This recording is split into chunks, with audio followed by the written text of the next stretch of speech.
All right, everyone. Thank you for your patience. Again, welcome. This is the North American Continental Zone quarterfinals of the Young Actuaries World Cup. This is the fifth of the 6 continental zones. We have Oceania next week. May I begin by flipping to the next slide to simply have a quick discussion and a reminder of everyone. The 6 zones all contributed. We went through a qualification round, and out of the qualification round, each zone contributed 4 quarterfinalists. Right? Those 4 quarterfinalists, which is where we are today here in North America, we're going to eliminate 2 individuals and get down to a official semifinalist. So the individual who finishes number 1 today will be the official semifinalist. And the person who finishes number 2 will enter into what we call the wildcard round, where all the number 2s from the 6 zones will compete, and we'll pick 2 of those. So the 6 semifinalists and the 2 wildcards will become a cadre of 8, break them up into 2 groups of 4, and then the top 2 from each of those will participate in the final in Sydney, Australia. So getting into the details, we'll just simply walk through everybody, try to have everybody relax for just a minute so you understand what the approach is going to be. First of all, I'll be introducing the judges. Then, of course, the most important people, the introduction of the Continental Zone quarterfinalists. And then what we'll do is we'll play the video for each quarterfinalist. All right. After we play the video, each judge will ask a question of that particular participant. And that participant will have 2 minutes to answer each of the judges' questions. So each judge, 3 judges, will be asking a question at the end of each video. At that point, the judges will sequester themselves to make a decision. And as I suggested, their charge will be to come up with 2 individuals, one identified as number 1, who will be an automatic semifinalist, and number 2, who will become a wild card, potential semifinalist. All right, if I can get to the introductions.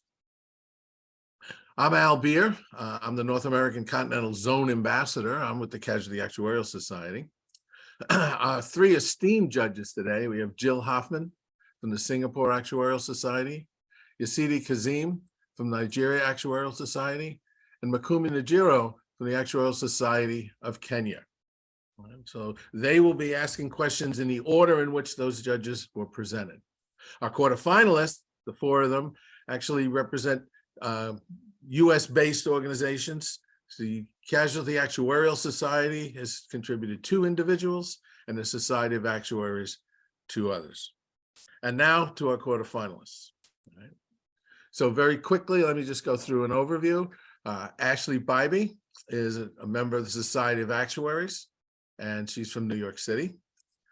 We have Han Hu from the Society of Actuaries, residing in Beijing. Devin McNichols from the Casualty Actuarial Society, out of Asheville, North Carolina. And Matthew Glebe, again, the Casualty Actuarial Society, out of Skokie, Illinois. So that's the background. So I think we better get into our decision-making process as soon as possible. So, caller, if we could have you tee up the first video from Ashley Bybee. It's on actuaries' role in closing the economic gap.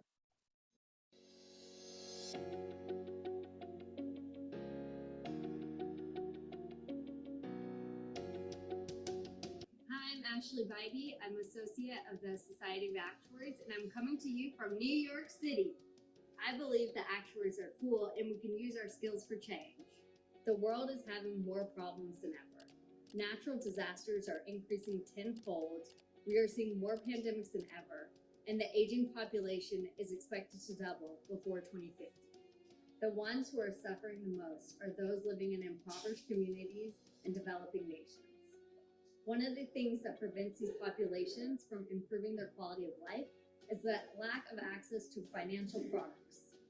Products such as insurance enable these communities to progress not only personally, but also enables their businesses to grow. The good news is the quality and cost of data is improving exponentially. We now have data from satellite sensors and other sources that are providing us with richer data than ever before. Us actuaries can leverage these data sets to find meaningful impacts and launch novel insurance solutions. From making sure a farmer has coverage from crop losses to providing basic healthcare to women, actuarial science can provide stability in people's personal lives and business. Us actuaries are key players in closing the economic gap.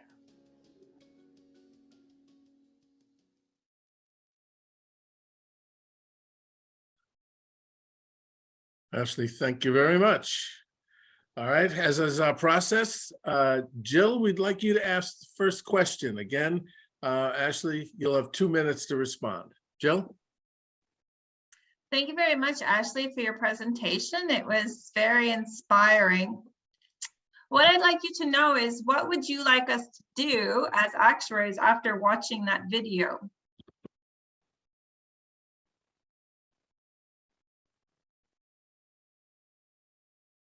Thanks, Jill, for your question. So I would like us actuaries to not only do our jobs, but also expand into other ideas. We can help nonprofits, we can help data scientists worldwide in developing countries. And we really want them to collect data so that we can respond and help them build new insurance products. This means we can help women who are at home dealing with their children in developing countries, and we can allow them to get jobs that they wouldn't have access to before. So they're allowing women in developing countries to take more risks than ever. So as actuaries, we need to be more involved in nonprofits and throughout the world, not just in our small ecosystem. Thank you. Yasidi, I believe it's your turn for a question. Thanks, Al. Hello, Ashley. Really good presentation, a lot of energy. What would be the first product that you would put out there that you think we as actuaries could use to change?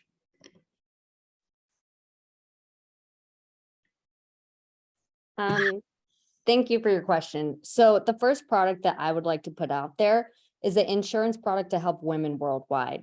So this means whether it's insurance for crops, insurance for small businesses, that I really want to be able to have cheap insurance for developing countries, specifically for women.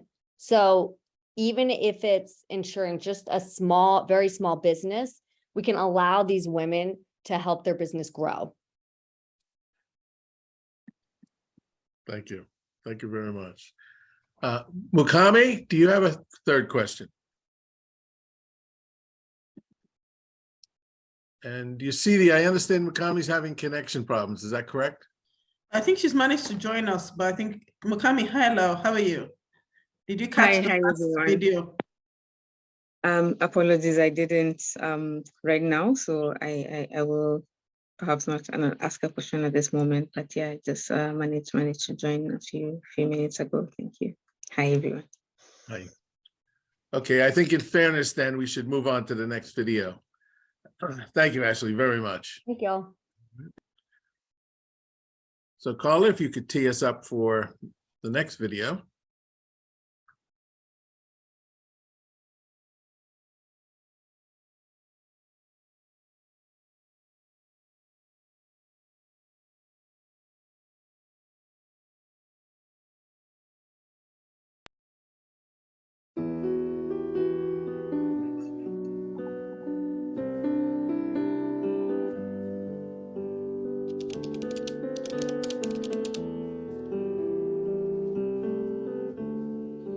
As for the development of actuarial profession, in 1613, the actuarial technique was firstly used in the calculation of annuity and began to apply it in life insurance industry after that.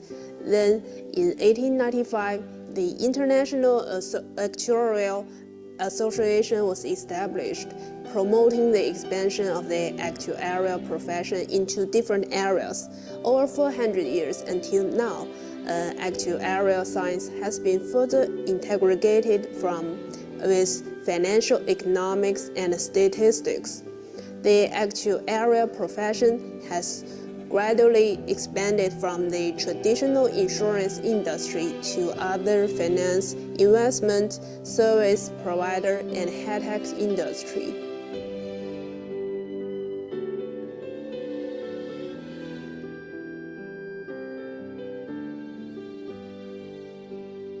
The development of actuarial profession is mainly due to actuaries' expertise on combining professional analytical skills, business knowledge, and understanding of stakeholders to help teams to make decisions and understand the possible financial results. First, the major of actuarial science covers a wide range of subjects, such as mathematics, statistics, finance, economics, and financial management. At the same time, actuaries need to participate in some professional certification exams. All above allows for more solid professional knowledge and skills in the career development of actuaries. Second, actuaries' unique way of thinking, which comprehensively considers both long-term and short-term benefit and makes a balance between risk and value, can play a huge advantage in business decision. The actuaries will consider various potential factors that may influence the business operation, such as society, demography, economy, regulation, company strategy, market competition, and financial condition to define questions, designing solutions, and monitor results. Finally, due to the solid professional skills and a unique way of thinking, actuaries have a deeper understanding of stakeholders, such as benefit between customer, company, and society, which is also an important factor for the broadening of the actuarial profession.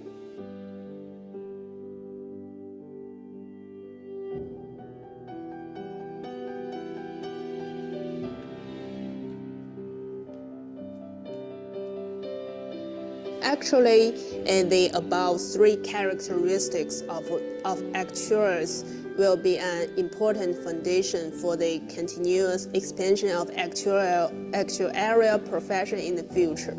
And for the future role of actuarial profession, I think there are several areas.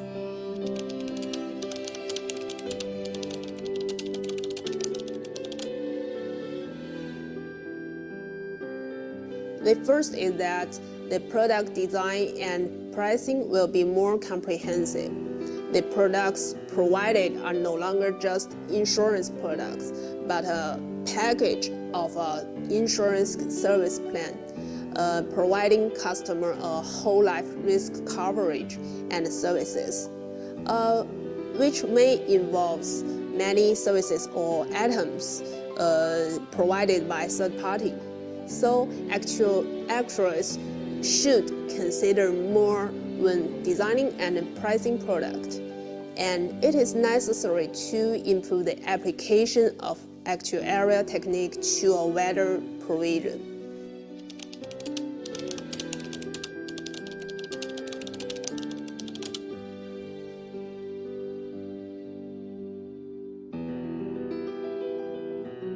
And the second is the further integration of actuarial science with big data or other technologies, and applying the big data and technology to sales and operations.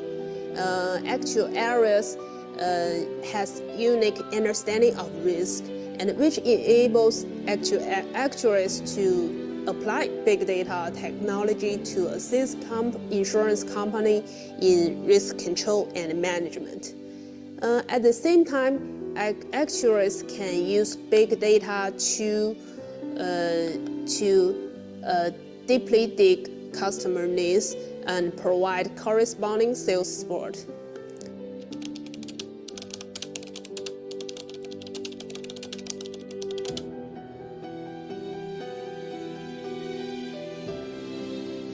The third is for the service provider and other financial institutions. Along with the changes in market demands and technical integration, they will generate more position demands for actuaries. Finally, as long as actuaries adhere to thinking from first principle and continuing innovation under the actuarial thinking mode, the future career development prospects will be broader and brighter. I wish everyone a better career development here. Thanks.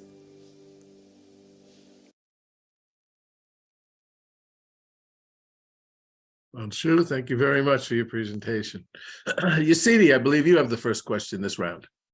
Thanks, Al. Hi, Hongshu. Thank you very much for your presentation. I'll ask a quick question. I noticed that you had three key areas you saw actuaries being part of in the future, where you talked about the design, the techniques, and the demand. Which of these three areas do you think you're going to see a lot of traction quickest?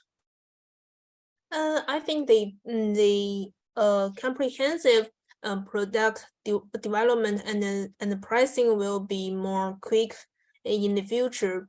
Because in China, in my company, we have did some make some effort to provide a package of insurance service plan to the customer, not just one single insurance product. I think the package of the service plan will help customer have a good feeling of the insurance company, or also have a good feeling for the insurance industry, which will help our industry and our profession get a better future. Hold on, thank you. Mukami, do you have a question for Yanshu? Thank you, Yanshu. My question is, how do you think we would convince other stakeholders and key decision makers that actuaries indeed possess this three key areas of expertise? You mean to convince the management to use more actuarial technique in the operation and the risk management? Yes. I think just because only actuaries have the very comprehensive thinking mode, and they can combine their expertise, their professional knowledge, and the understanding of different stakeholders, and actuaries can make a decision considering both of all of the stakeholders' benefit. So I think the management will, for the chief management, they can see the decisions will have a good results in the operation. So, and after several try, we will convince them to trust us. Thank you so much. I think your presentation is quite topical in terms of the topic we've been thinking as a profession on how to go to wider fields or other fields. So thank you so much for your foresight. Yeah, thank you. Jill, do you have a question? Of course. So thank you so much, Henshu, for your presentation. I've seen in the China market, and you mentioned it, that the insurance is being more and more bundled with services and provided by third parties. So what does the actuary need to take into account when looking at the risk management of these third party service providers? Yeah, when third party provided insurance company with services, we should consider the cost of the services, and the cost is not just the traditional insurance benefit in the traditional insurance product, such as the death benefit, the critical illness benefit, and maybe the services is how we will cost if we buy our services from the third party. They will provide us with more convenience to get into to get the illness in a hospital, and how we will get healthcare services. So the cost may be maybe more difficult, and the pricing for the cost will be more comprehensive. So we need to improve our technology, and we need to know so many knowledges to a wider provision. Thank you. Thank you. Thank you, Kanju. Caller, I believe it's Devin's turn.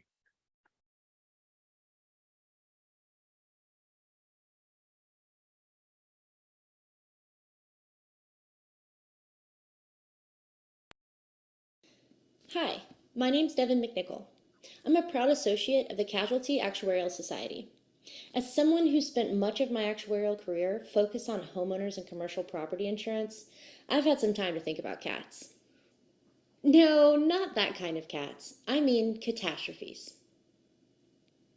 That kind. While it's my job to think about catastrophes from an insurance standpoint, it's impossible not to also think of them from the standpoint of a concerned global citizen. Many of us are wondering what climate change means for the future of our health, homes, families, communities, wealth, and well-being. Ever increasingly, we hear climate change being discussed, politicized, and argued over. But here are some of the things we know. So basically, it's not looking good. Which brings me to my product idea. Depression insurance. Just kidding. But seriously, actuaries are supposed to be math wizards, future predictors, risk mitigators, right? We trained for this, we studied, we cried. At least I did. So what are we doing about it? The traditional way that most US home insurers mitigate climate change risk includes raising rates, underwriting out large sections of the population, charging more for financial-based factors like credit, or excluding certain types of losses altogether. The truth is, the homeowners insurance industry is ill-prepared to handle the devastating effects that climate change is expected to have on our communities. Unfortunately, we know these negative impacts will disproportionately affect the poorest and most vulnerable populations. At some point, the financial risk will outweigh the reward for insurers, and their products will either become too exclusive or unaffordable. Sometimes as an actuary, it's easy to forget that the overall purpose of insurance is to reduce the financial uncertainty associated with unexpected loss. Insurance's function is at its core community focused. In fact, modern property insurance can be traced to the Great Fire in London in 1666. That event, in the words of mathematician Sir Christopher Wren, changed insurance from a matter of convenience into one of urgency. I would argue that today we are standing at a similar precipice where the need for insurance will be fundamental and urgent for those facing catastrophic events. I believe that as actuaries, it's our prerogative to push further, to do more, to be an active, deliberate, logical, and data-driven voice in the conversation surrounding climate change. So, what can we do? Well, according to the 2017 CDP Carbon Majors Report, since 1988, 100 companies have been responsible for 71% of the entire world's industrial greenhouse gas emissions. It only seems logical that we might enlist some of these companies to help alleviate the burden. If we could harness more corporate resources and direct them towards the problem at hand, we'd be in a better position to help the vulnerable populations impacted by climate change. While there are some options like carbon taxes that force corporations to contribute to the solution, these are contentious and most do nothing to address property loss for populations that are already experiencing stronger catastrophic events. However, I believe with the right product, We could incentivize corporations to voluntarily create win-win situations between company and community. This leads me to my actual product idea: corporate-funded catastrophe mitigation and reparations insurance. Okay, I'll workshop the name. But the premise is to create an insurance product funded by corporations that indemnifies communities and individuals that may be under or even uninsured in the event of a catastrophe. Many companies across all industries, from oil to tech, are voluntarily looking for ways to reduce their carbon footprints and move towards a more climate-friendly business model. They are seeking options and products that will help with their public relations, appease increasingly climate-focused investors, and ease their environmental consciences. In fact, the Climate Policy Initiative estimates that companies spent $124 billion on climate investment in 2020 alone. This corporate-funded pooled insurance product would be used as a pathway for companies to alleviate the financial burden of climate change on low-income, underdeveloped communities. Here are some questions you might have about a product like this. Shouldn't we be more focused on initiatives like carbon removal and emissions reduction? Generally, the forward-thinking goal of climate action is to reduce emissions. However, we also need to direct some focus on the harm already done. An insurance product of this nature would help alleviate some of the immediate concerns of the communities who need it. In addition, adding clauses into the product that incentivize relocation of at-risk properties and/or rebuilding in ways that mitigate the risk to certain types of weather-related loss can move communities towards a more sustainable equilibrium and reduce the risk of future repeated loss. How could a product like this be marketed and sold? Well, companies already exist whose sole purpose is helping large corporations create and execute climate action plans. Partnering with these types of initiatives could add a tool in the toolbox for those that are already addressing the needs of the climate change issue. Why not invest the money directly instead of paying the fees associated with an insurance product? In the event of a loss, insurance companies already have the systems in place to identify risk, assess damage, and indemnify policyholders. These existing systems can be used to streamline the process and ensure more efficiency and less fraud than a traditional emergency fund. As much as I'd like to answer all the questions, I'm unfortunately out of time. But I'd like to highlight that this is just one product idea aimed at reducing the impacts of the climate crisis. This is a problem that requires many solutions. It requires teamwork and collaboration. I know actuaries can play a role in the solution if we work together and continue to diversify products and ideas. We have the opportunity and the skills to help our planet, our communities, as well as propel our profession to new heights if we choose to do so. So to all you actuaries out there contributing toward the journey across the bridge to tomorrow, thank you, and I look forward to working with you. Evan, thank you. Makumi, I believe you have the first question this round. Thank you. Thanks, and thanks for your presentation. So I currently work for an insurer, and like what you're saying is part of what a group CEO says, that the solution is not one person's problem. So my question is, have you looked at the current parametric products that are being offered around the world, and is there any that you think is perhaps I guess ahead of its time in terms of meeting this need as it relates to climate impact mitigation? Yes, hi, thank you for your question, and also just thank you everybody. This has been already been a fun experience, so I appreciate the opportunity. I think that's a really interesting question about parametric insurance, because part of what I am passionate about is thinking about new ways to think about insurance, and parametric insurance is one of those areas where you hear a lot of innovation happening. So parametric insurance essentially is a certain amount is paid out for the loss that's predetermined based on an event trigger. So obviously that could apply to catastrophic events, storms, things of that nature. I think one of the most interesting parametric products would be the weather index products that you see coming out. These are mostly for farmers, where you have an event and the farmer is paid out that specific amount And that can help mitigate the loss of crops, right? And that's obviously very important for the world ecosystem, and very important for the international insurance product. Another parametric product that I think is interesting is I've seen in the U.S. there's some products that specifically look at roof damage or specific structural damage that can happen in a hurricane or a tornado, for example. And these types of insurance products can be sold cheaper to people who need access to better insurance. Basically, if they're underinsured or even uninsured, they might have a parametric product that would be more affordable, that will cover a specific important structural piece of their property. And I think if you can combine some of these ideas that help bring costs down for communities that are being hit by these events over and over again, the communities that live in the U.S. on the coast, again, the product for farmers, these are great options to help us figure out how to make insurance affordable. So yeah, I think the parametric industry will grow a lot in the coming years, and I'm excited to see what kind of new products we see from that. Jill, do you have a question of Devin? Great, thanks, Devin. Well presented, and I appreciated your humor as well. So with respect to this product that you're proposing, where does the role of government come into play, and how do you see a public-private partnership working?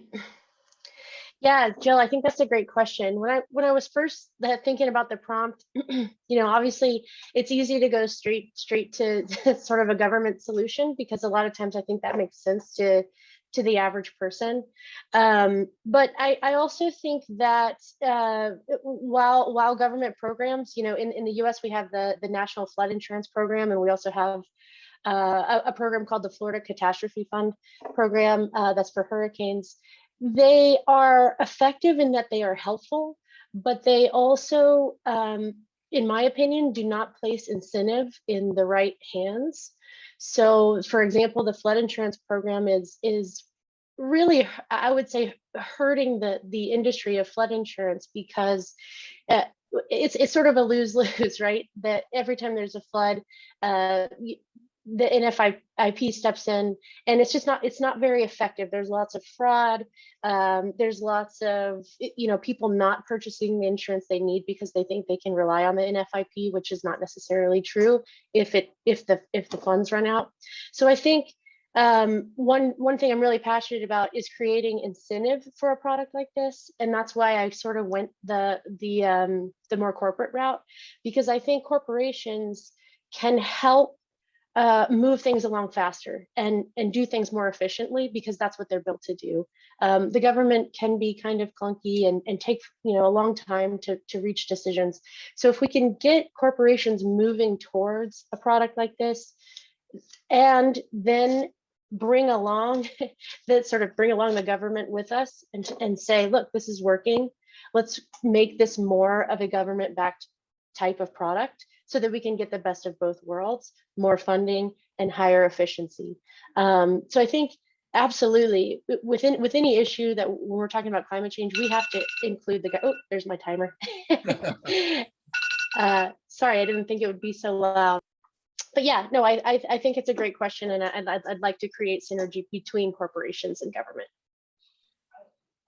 Well, I guess time's up, so. Yeah, you're right. I apologize. No problem at all. Yasidi, I believe you have a question for Devin. Hello, Devin. How are you? I'm doing well. Really good presentation, really good humor, and good topic. And I noted that in your conversation and your topic, you were talking about making things more affordable. And you talked about passing on the cost to corporations. But insurance tends to be optional. How do we ensure that corporations don't just self-insure? That's after fair. a while, if it becomes unaffordable. Sure. So I think the real idea behind my product is to sell it as part of a green package.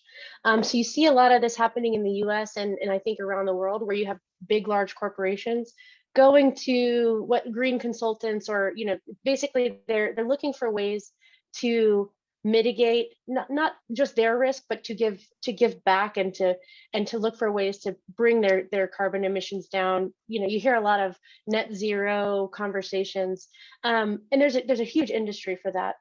So what I'd like to do is add a product into that the incentive is not necessarily for the insurance, for the company that's funding the insurance policy to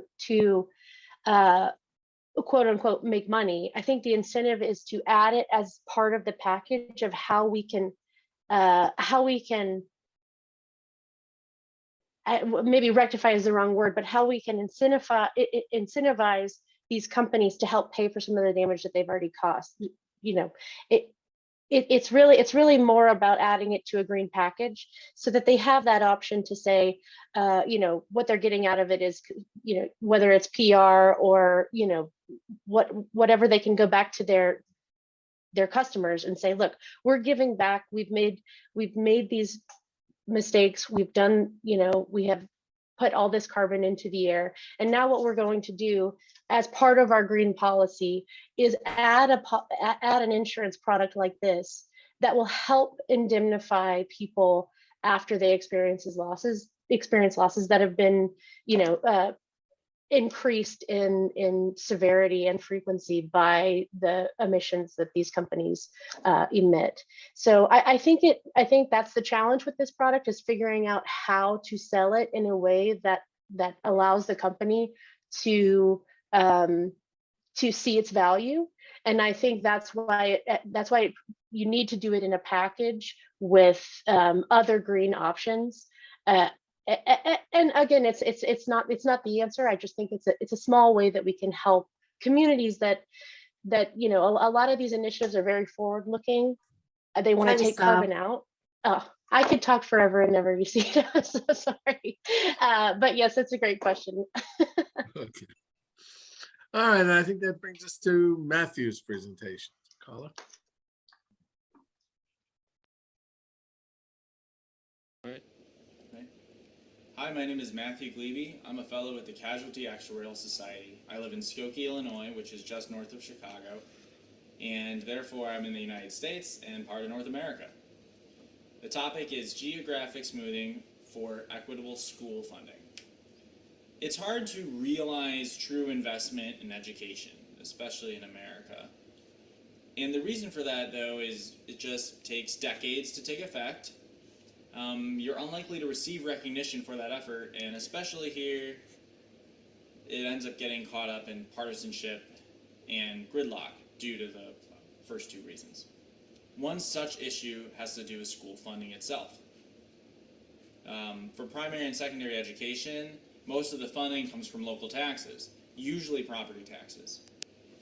And as a result, if you are in a district that has less economic development or lower home values, you can end up with less money spent per student, and the result is, no surprise, but lower performance overall relative to the countrywide average. This disparity can be seen even, you know, nearby one another. There are some districts that are just down the street from another, and there can be a huge gap. Exacerbating the issue is that families often move from a lower quality district to a higher quality district, which drives up the home values, drives up the price, drives up the tax base, drives up the funding for the newer district, and widens the gap further. Proposed solutions do exist, and one is just simply accepting the status quo, and the other is completely doing away with this system entirely and just applying like a state or even federal level grant per school, or just giving the benefit directly and equitably based on number of students or something like that. However, for families, homeowners, and even businesses in a district that is affluent or has good economic development or good schooling, this could be very, very bad and very costly. Needless to say, home values could plummet pretty quickly, and for most Americans, that comprises their largest asset. For families outside of those districts, though, obviously the status quo is not good either, and doing nothing still continues to cause harm. So actuaries do bring something to the table to this what appears to be a binary dilemma. And that's using geographic smoothing as one means to achieve a measured gain. First, we have to recognize that income and resulting taxes from local businesses are not just to a particular district. Consider District A. A business in District A likely receives clients from all the surrounding districts. And similarly, residents of District A likely visit other districts for hiring a contractor or going to the grocery store or the hardware store. So it would make sense that a small portion of that benefit should be shared between locales. Also, the local school district itself is not an island. Providing improvements to the next district over will likely improve this local district and its underlying value. Geographic smoothing, radial, kernel, or otherwise, can be this measured approach, where for District A, we might apply a percentage, the first percentage benefit here, and then we select like the first radial ring, for example, like this. And now we're going to apply for each of the districts that fall within here, which include all these first tier ones. They would get the next benefit from District A's tax base. And then we have another radial circled, and that can apply so on and so forth. So the resulting equation is something like, instead of all the tax benefit going to A being just equivalent to its tax basis itself, it would be a weighted average between A and the surrounding districts. This will allow the governing officials to tweak those weights to approximate and eventually move towards more equity over time, as opposed to being a single-year approach. And this can also enable the beginning of genuine change in school funding. I hope you like this idea. I think that geographic smoothing can be applied in many scenarios outside of this, and there are various methods to apply just from more advanced actuarial practice, but I think that this is a great opportunity to improve school funding. Matthew, thank you. Jill, I think you have the first question this round. Great, thanks, Matthew. I'll put on my future actuary task force taxes as a possible area of interest for future actuaries. You mentioned there's this idea could be used for other uses besides just more equitable spreading of taxes. What are some other ideas that you had? Yeah, sure. Thanks, Jill, for the question. As I was writing this, I was thinking about I'm talking about the taxable, like the benefit itself that goes to the district, but this similar concept could be applied, of course, to not just schools, but probably municipalities and their funding. And you could do the opposite, where we determine like property taxes themselves from a similar mechanism, right? Like you accrue the costs, you know, in the local school district, the local library, municipal government. We have a lot of overlap, at least where I live. I don't know about everyone else. But so you could back into appropriate property tax allocation to different properties in a similar manner. So those are the things that just came off of my mind when I was actually writing that up, but I wanted to be focused on schools for the topic. Thank you. Thank you. Yasidi. Hello, Matthew. How are you? I can see your kids are keeping you busy and you're worried about it seems. Well, I hear them in the background and I feel a little bad because sometimes they'll knock on the door, but it's okay. Anyway, I think good presentation. I do wonder though, because I think if I focus on the problem you put around school funding tends to be something that it's political, and It tends to be a lot of things that has to be explained to the layman. If you went to a layman and said, I did geometric smoothing, you're going to lose the elections. Yep. So how are you going to be able to convince the political and the government type people that this idea is going to be, they're going to be able to explain it to the teacher or the person who has no education as to why those things are happening in their district? Yeah, that's a great question, because I know we all obviously do different forms of, reserving or rate making or risk management. So we probably have to interact with our jobs with regulators. I know I've done that. And regulators are probably a good example of where sometimes it's hard to explain these concepts. So I think the first thing is that what I'm proposing does not change anything immediately. It gives the regulators and legislatures like a lever, a mechanism by which that they could address this problem, as opposed to just like relying on think tanks and, you know, effectively the whims of what they think the public wants. Because remember, it's like a weighted average across, and so they determine the weights.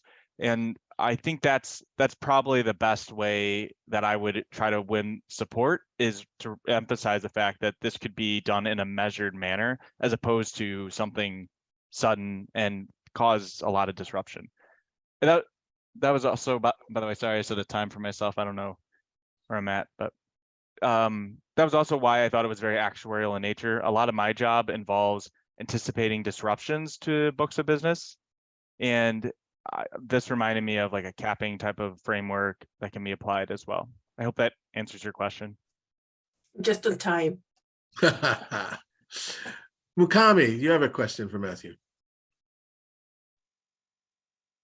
Hi, Matthew. Hi. Thanks for the interesting presentation. So my, not really question, but comment or thought is around the issue of inclusivity and also equity from a pricing perspective.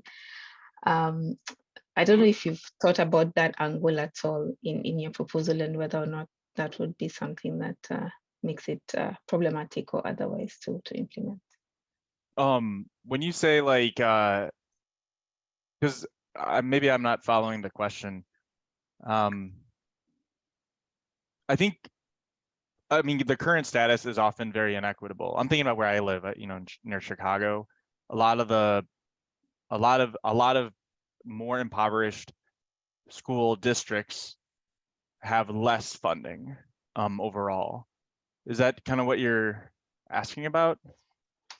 Yes, like, do you see the equity and inclusivity angle as, I guess, the driver for this proposal?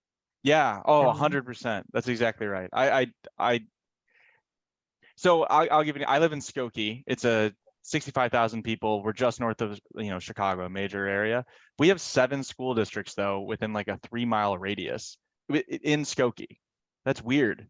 Like, why aren't we all just one school district? And as a result, depending on where you live in Skokie, you have a massive difference in both your property taxes and the resulting funding that goes to the school. It's kind of like, you can just literally, I drive across the street right now, and across the street, their school district has less funding, and that school district inherently is like just a little more impoverished than mine, which is silly. There should be some sort of smoothing component built in, and that's why I see this as a way to get there over time, because just doing it all at once would also, probably people would come out with pitchforks and stuff and attack, you know, if that happens. So that was just one way I saw the problem. Yeah, but of course, in societies that are more capitalist, I mean, obviously, and that has been brought up about the actuarial profession sort of supporting more capitalist ideas. I think, yeah, I think this would be quite interesting as a socialist concept to think about applying and putting forward. So thank you for the interesting presentation. Yeah, thanks.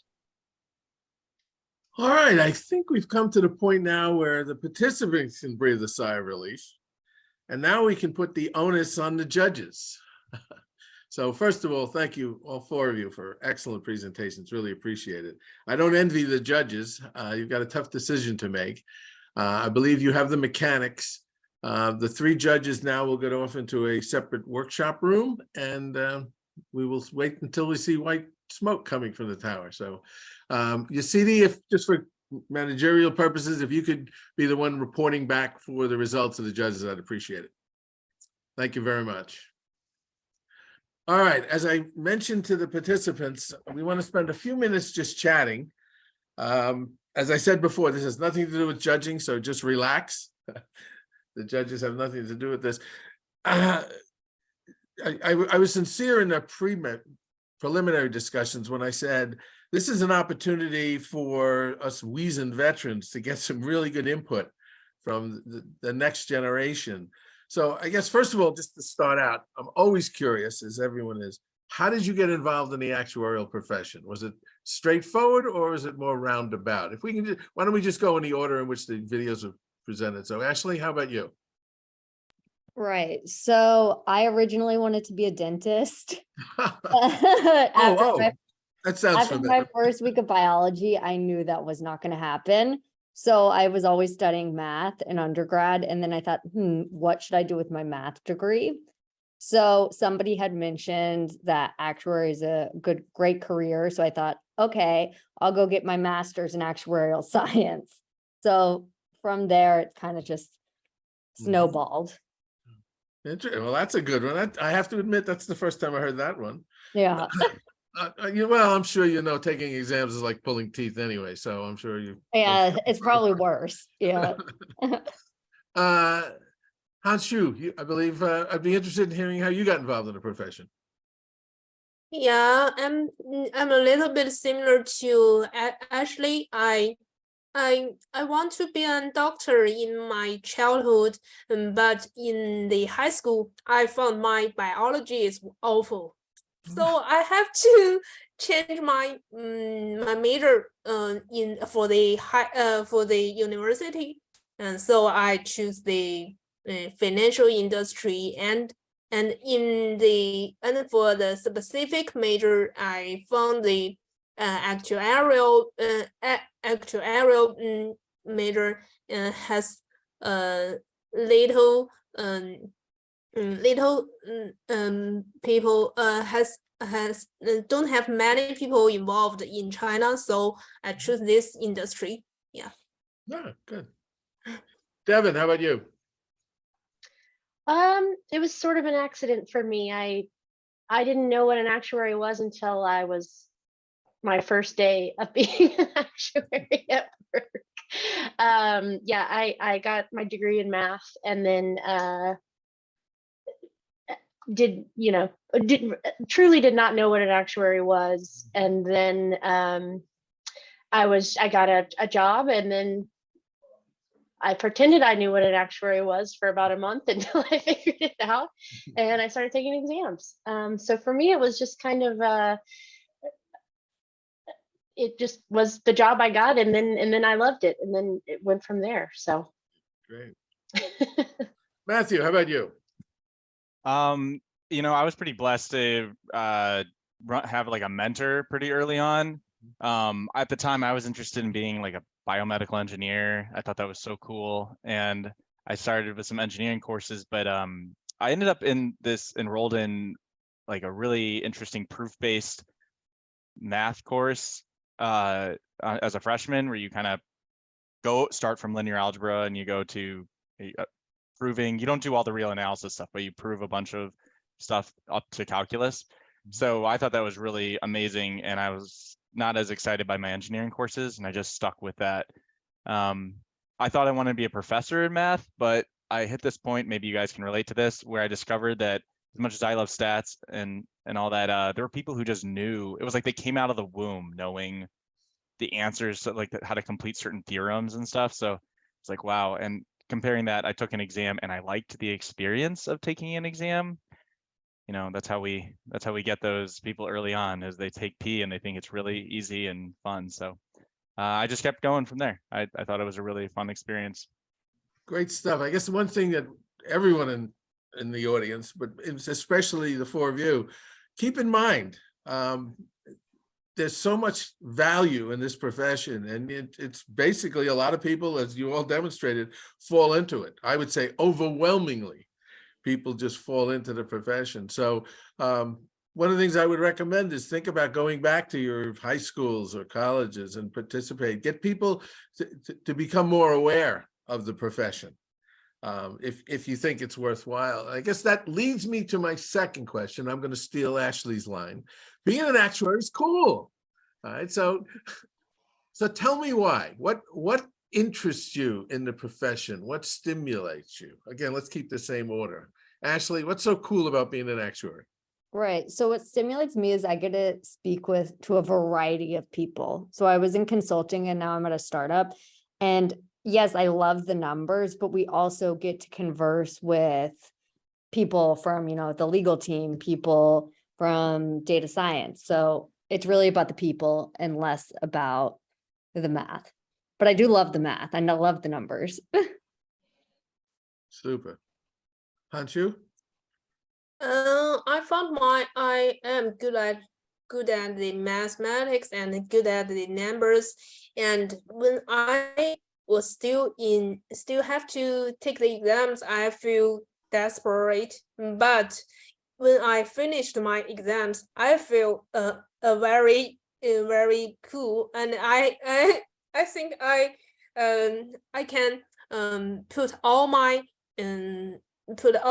mind into the job, into what I am interested, not just the exam. Excellent, excellent. Devin, how about you? Yeah, for me, I think so much about our profession in school, but I think what I'm really excited about is that the profession is changing a lot. I talk to a lot of people, that are surprised by the type of work that we do. Meaning, like, if I talk to someone who knows what an actuary is, usually they just think math, right? But then if you get into it and you're talking about these larger issues, like, how should the health insurance market regulate, and how is climate change affecting the world, and having all these opportunities to be part of a changing profession. I still feel like the actuarial profession is young. I feel like the young actuaries are different because we have all these tools that we inherently learn in school, right? And so we're bringing those, like coding and AI and all these really interesting technologies. You see a lot of young actuaries bringing these sort of out of the box ideas to the actuarial table, to rate making and to reserving, in my experience. And I just think that's so fun to sort of be able to see in real time, even though I still feel like I'm very young in my career. I'm like learning from people that are like coming up, and I don't think that happens in every industry. And I think that's just, I think it's cool to be a part of. Awesome. Matthew? Yeah, I definitely agree with everything everyone said. For me, I think I was going to mention this if it came up, but comparing to like other roles that do a lot of similar things, like maybe in finance or data science, something that we have is we're bound by our professional standards. So I always think of precept 1 and the CAS, which is about that, like we're beholden effectively to the profession and to the public. We're not beholden to our customers. We're not beholden in the same fashion to even the company we work for. And I've had a conflict once at work where effectively someone wanted me to do something and I'm like, yeah, I can't do that, because I'm not like, my actuary hat is on and this is, whatever the indication says or something. And like you, the business can do something, but like I can't do that, And that was something I feel is a major separation from other professions. I should also throw out though that I agree so much with Hanshu that the exams, I think that's a really it's super hard, okay? But it was extremely rewarding to, tackle an exam and feel that movement forward in your career development. And then apply it. Okay, you get to something, I have notes on things and you can apply it to your work. It's really cool. So just to share with you some of your peers from other continental zones around the world, some of the interesting feedback that I think all of us, especially people my generation, can learn. And a number of you touched on it. The world is changing so quickly. As I tell people I deal with, there's no way my generation is going to solve cyber liability. I mean, your generation is going to solve that. You understand those issues. My generation, a breakthrough was seatbelts and airbags. You're dealing with driverless cars. So you're absolutely correct. Devin's point about, and don't quote me on this, but a lot of what you can learn can come from your peers as much as from people, quote, you report to, or people from other generations. And by no means am I downplaying the importance of, quote, your elders. But nonetheless, that's what's exciting. That's one of the reasons I'm so glad the IA got involved in this Young Actuaries activity, is because it emphasizes to you how important it is. You have no idea, I can speak, how important that credential is. I mean, the fact that you passed exams, you should feel very, very proud. But that credential itself is of value. I mean, if you walked in and said, I've got a master's degree and I went to this school, people might feel pretty decently. But you all are beginning to understand by mentioning those credentials, it gives you instant credibility. Now, that doesn't mean that you can't undermine it if you don't work hard. But nonetheless, it's a tremendous, tremendous opportunity. So those are the kind of things that I think are, so important when it comes to, making decisions, et cetera. And finally, one of the things that I see, believe me, if I had this conversation 25 years ago, there would be a lot more mathematics discussed. There would be a lot more, gee, I love the fact that I just built a new model, as opposed to, as Hans Schuh said, I spoke to people providing services and risk management activities, or people who are selling products. That's something actuaries today, I think, are getting much more involved in than you ever were. So I can't do anything more than just encourage you to keep doing that. I mean, that's just fantastic. And you should not narrow yourself. Again, God knows the world tries to narrow you. The absolute best piece of information I got from these discussions came from one of the contestants. And they said, you know what I learned? The most important thing I've learned is that I have to come up with an elevator speech as to what an actuary is. I need a 10-second expression to explain to people what I do, because I've wasted so much of my life blabbering about trying to tell people what I do. It would be so much better if I just came up. So I'm not going to give you the answer, by the way, but I'm just simply suggesting that was just such a great insight, because it's something we all deal with. People have misconceptions and unfortunately sometimes stereotypes, but those are basically some of the situations that they've seen.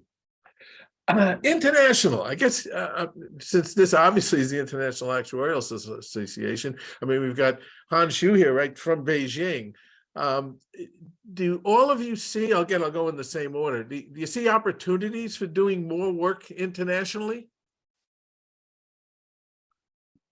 I definitely see more opportunities to do work internationally because of, especially since COVID, because of Zoom, we're able to communicate worldwide.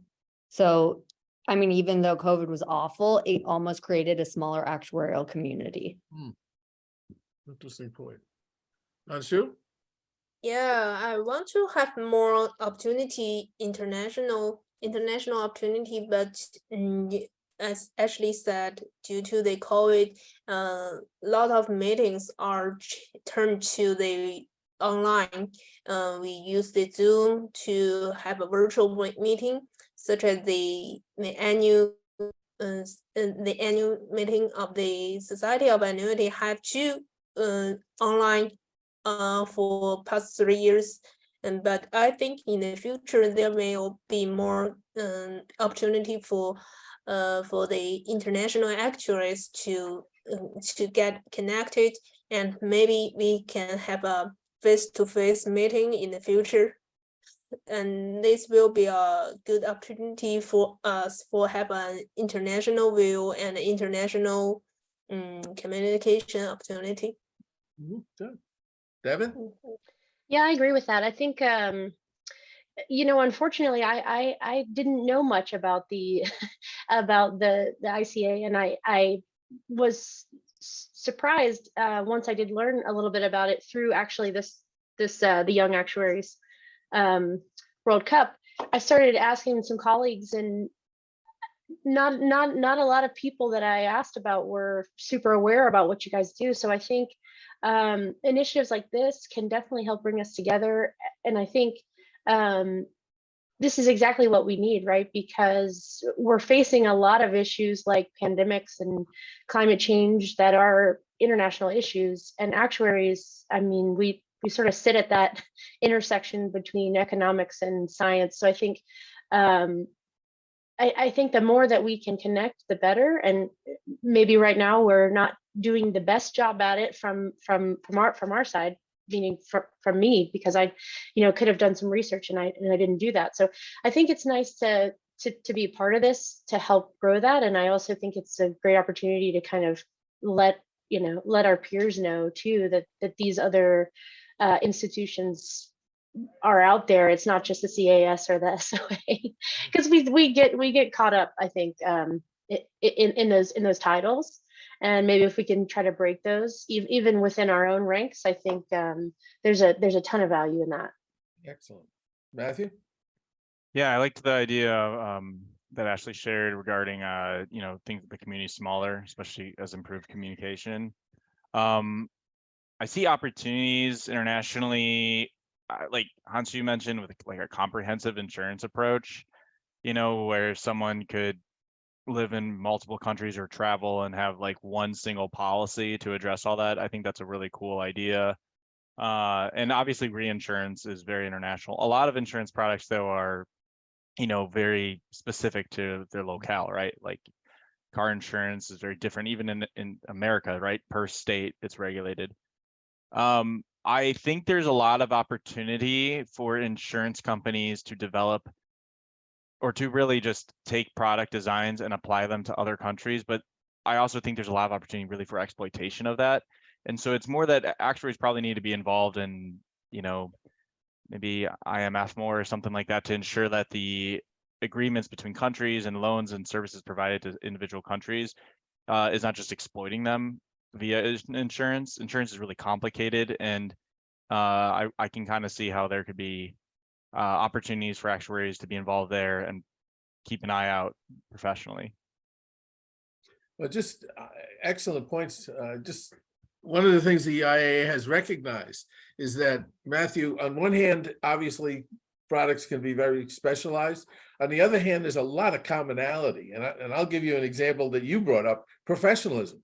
The US, in particular, the CS, the SOA, has, I think, a well-formed concept of standards. A lot of actuarial organizations around the world are just beginning to develop those. So one of the values of an international organization, and many members of the CAS and the SOA get involved in the IAA to help others develop standards. But put that aside, let's start talking about, you're right. I mean, automobile insurance in France is very different than it is in the US. So there may not be that much commonality, but there's a tremendous amount of issues, everything you've brought up in here with regard to sharing risk, climate change, et cetera, can be certainly shared uniformly. So I think all of you have really got the important insight.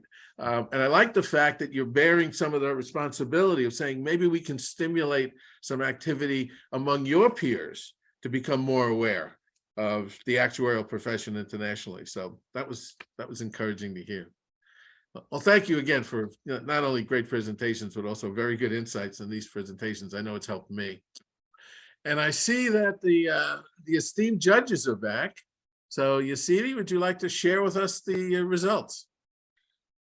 Yes, so I think we had well, first of all, let me just say well done. It wasn't an easy deliberation. We did spend a bit of time thinking about it and thinking really hard about who we put through. We thought our presentations were well done, our answers were given, and we spent some time on it. We will start in reverse order, and please, so the second placed person from this quarterfinals is Matthew. And the first person who will be going straight through to the semifinals from this quarterfinals is Devi.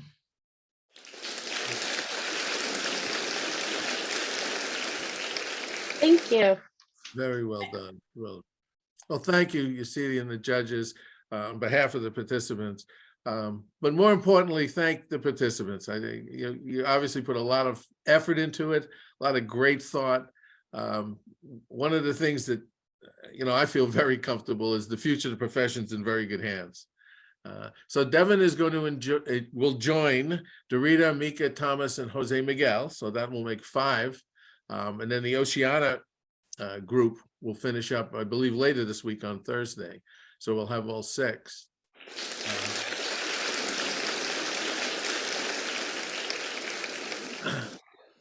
That was for Devin, not for me.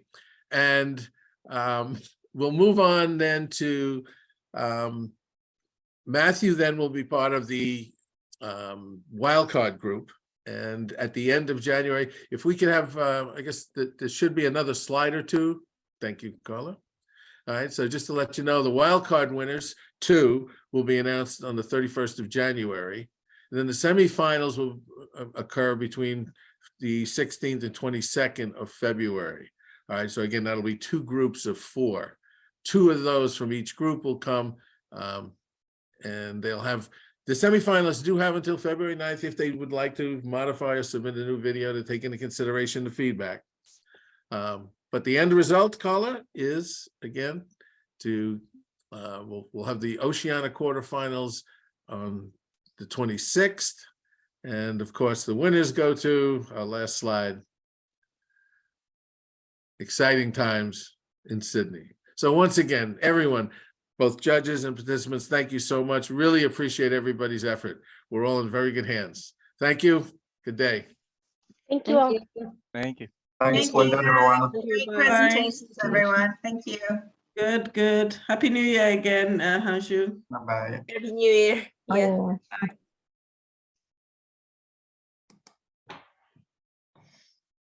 Yeah, I'll see you later. Okay, Jackie, thank you so much. No, Appreciate it. thank you. Take Yeah. care.